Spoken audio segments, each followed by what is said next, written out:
ஆர்வமுள்ள இளம் பையன் தனது அன்பான டெடி பியர் மிஸ்டர் ஸ்னக்கிள்ஸிடம் தன்னை காலப்போக்கில் கொண்டு செல்லும் மாயாஜால திறன் இருப்பதை கண்டுபிடிக்கிறான். ஒன்றாக அவர்கள் ஒரு விசித்திரமான சாகசத்தை மேற்கொள்கிறார்கள்.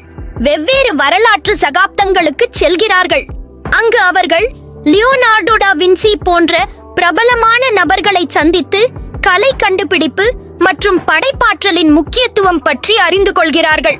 கண்டுபிடிப்பு பொம்மைகள் மற்றும் புத்தகங்கள் நிறைந்த ஒரு வசதியான வண்ணமயமான படுக்கை அறையில் டிம்மி தனது டெடி பியர் மிஸ்டர் ஸ்னக்கிள்ஸுடன் விளையாடுகிறார். ஒவ்வொரு சந்திப்பும் டிம்மிக்கு மதிப்புமிக்க பாடங்களை கற்பிக்கிறது. மேலும் அவர் புதிய உத்வேகத்துடனும் வரலாற்றை பற்றிய ஆழமான பாராட்டுடனும் வீடு திரும்புகிறார். ஸ்னக்கிள்ஸை இறுக்கமாக அணைத்துக் கொள்ளும் போது கரடியின் பொத்தான் கண்களிலிருந்து வெளிப்படும் மின்னும் ஒளியை கவனிக்கிறார். திடீரென்று அரை சுழன்று நட்சத்திரங்கள் மற்றும் வண்ணங்களால் நிரப்பப்பட்ட ஒரு துடிப்பான நுழைவாயிலுக்கு அவை விரைவாக அழைத்துச் செல்லப்படுகின்றன. அவர்கள் ஒரு தலை சிறந்த ஓவியத்தை வரைந்து கொண்டிருக்கும் லியோனார்டோ டா வின்சியை சந்திக்கிறார்கள். மறுமலர்ச்சி வெளிப்பாடுகள் டிம்மி மற்றும் மிஸ்டர் ஸ்னக்கிள்ஸ் கேன்வாஸ்கள் மற்றும் சிற்பங்களால் சூழப்பட்ட ஒரு பரபரப்பான மறுமலர்ச்சி பட்டறையில் இறங்குகிறார்கள். லியோனார்டோ தனது கண்டுபிடிப்புகள் மற்றும் கலைநுட்பங்களை விளக்கும் போது டிம்மி ஆச்சரியப்படுகிறார். ஒன்றாக அவர்கள் ஒரு வண்ணமயமான ஓவியத்தை உருவாக்குகிறார்கள். மேலும் டிம்மி கற்பனை மற்றும் படைப்பாற்றலின் முக்கியத்துவத்தை கற்றுக்கொள்கிறார். பெரிய பிரமிட் மிஸ்டர் ஸ்னக்கிள்ஸின் ஒரு சுழலுடன் டிம்மியும் அவரது கரடியும் பண்டைய எகிப்தில் பெரிய பிரமிட்டின் முன் நிற்கிறார்கள். அவர்கள் இம்ஹாடப் என்ற நட்பு இளம் கட்டிடக் கலைஞரை சந்திக்கிறார்கள். அவர் பிரமிட் எவ்வாறு கட்டப்பட்டது என்பதை காட்டுகிறார்.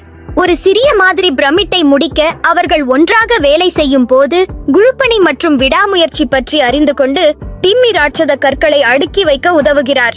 ஒரு பெரிய விருந்தின் போது ஒரு துடிப்பான இடைக்கால கோட்டைக்கு செல்கிறார்கள்.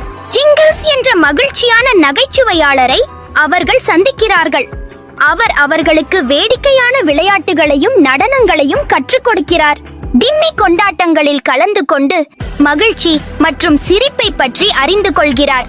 மேலும் அவர்கள் அனைவரும் வண்ணமயமான பழங்கள் மற்றும் பேஸ்ட்ரிகளின் சுவையான விருந்தை பகிர்ந்து கொள்கிறார்கள். மின்னும் கடலை கடந்து பயணம் செய்கிறார்கள். ஆய்வு யுகம் பிரகாசமான சூரிய ஒளி கொண்ட துறைமுகத்தில் டிம்மி மற்றும் மிஸ்டர் ஸ்னக்கிள்ஸ் இசபெல்லா என்ற துணிச்சலான ஆய்வாளரை சந்திக்கிறார்கள். கப்பலுடன் சேர்ந்து டால்பின்கள் குதிப்பதை காணும் போது டிம்மி வழி செலுத்தல் மற்றும் புதிய நிலங்களை கண்டுபிடிப்பதில் உள்ள உற்சாகத்தை பற்றி அறிந்து கொள்கிறார். கண்டுபிடிப்பு மாநாடு டிம்மி மற்றும் மிஸ்டர் ஸ்னக்கிள்ஸ் 19ஆம் நூற்றாண்டில் ஒரு துடிப்பான கண்டுபிடிப்பு மாநாட்டிற்கு வருகிறார்கள். அவர்கள் தாமஸ் என்ற விசித்திரமான கண்டுபிடிப்பாளரை சந்திக்கிறார்கள். அவர் தனது சமீபத்திய படைப்புகளை காட்டுகிறார். புதுமை மற்றும் புதிய விஷயங்களை முயற்சிப்பதில் உள்ள மகிழ்ச்சியை பற்றி அறிந்து கொண்டு வண்ணமயமான பலூன்களை வானத்தில் செலுத்தும் ஒரு விசித்திரமான கருவியை உருவாக்க டிம்மி தாமஸுக்கு உதவுகிறார். நிகழ்காலத்திற்கு திரும்பும் மிஸ்டர் ஸ்னக்கிள்ஸின் இறுதிச் சுழற்சியுடன் டிம்மி தனது படுக்கை அறைக்கு திரும்புகிறார். அவர் சுற்றி பார்க்கிறார். தனது சாகசங்களிலிருந்து உற்சாகத்தாலும் உத்வேகத்தாலும் நிறைந்துள்ளார். தனது வரலாற்று நண்பர்களிடமிருந்து கற்றுக்கொண்ட அனைத்தையும் பயன்படுத்தி தனது சொந்த கலை திட்டத்தை உருவாக்க முடிவு செய்கிறார். சாகசத்தை பகிர்ந்து கொள்கிறார் டிம்மி. தனது நண்பர்களை தனது கதைகளை பகிர்ந்து கொள்ளவும் லியோனார்டோவுடன் அவர் உருவாக்கிய ஓவியத்தை காட்டவும் அழைக்கிறார். ஒன்றாக டிம்மியின் கால பயணத்தால் ஈர்க்கப்பட்டு அவர்கள் தங்கள் சொந்த சாகச கழகத்தை உருவாக்க முடிவு செய்கிறார்கள்.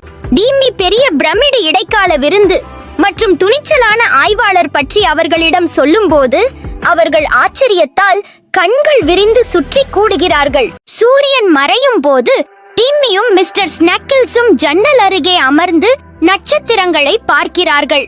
டிம்மி எதிர்கால சாகசங்களை கனவு காண்கிறார். ஸ்னக்கிள்ஸ் தனது பக்கத்தில் இருந்தால் எதுவும் சாத்தியம் என்பதை அறிவார்.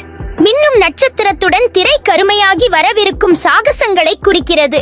டிம்மி மற்றும் மிஸ்டர் ஸ்னக்கிள்ஸ் பார்வையாளர்களிடம் விடை பெற்று அவர்களின் அடுத்த சாகசத்தில் சேர அவர்களை அழைக்கிறார்கள். மகிழ்ச்சியான மெல்லிசையுடன் கதை முடிகிறது.